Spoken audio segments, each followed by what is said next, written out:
Noodatiy misollarga oddiy yechimlar topishda davom etamiz. Demak, 1 dan boshlab 162 gacha bo'lgan sonlar ko'paytmasi 3 ning qanday eng katta darajasiga bo'linadi degan savol tushdi. Bunda biz 162 ni 3 ni darajasiga ketma-ket bo'lib va butun qismini olib chiqishimiz kerak.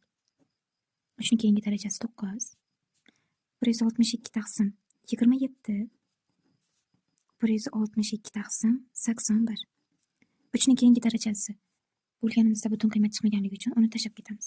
Demak, 162 ni 3 ga bo'lsak 54 plus buni 9 ga bo'lsak 18 plus buni bo'lsak 6 plus bu 2. Demak, natijalarimizning yig'indisi 60, 20, 80 bo'lar ekan. Noodatiy misollarga oddiy yechimlar topishda davom etamiz. Demak, 1 dan boshlab 162 gacha bo'lgan sonlar ko'paytmasi 3 ning qanday eng katta darajasiga bo'linadi degan savol tushdi. Bunda biz 162 ni 3 ni darajasiga ketma-ket bo'lib va butun qismini olib chiqishimiz kerak.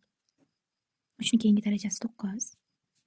162 taqsim 27. 162 taqsim 81. 3 ning keyingi darajasi bo'lganimizda butun qiymat chiqmaganligi uchun uni tashlab ketamiz. Demak, 162 ni 3 ga bo'lsak 54 plus buni 9 ga bo'lsak 18 plus buni bo'lsak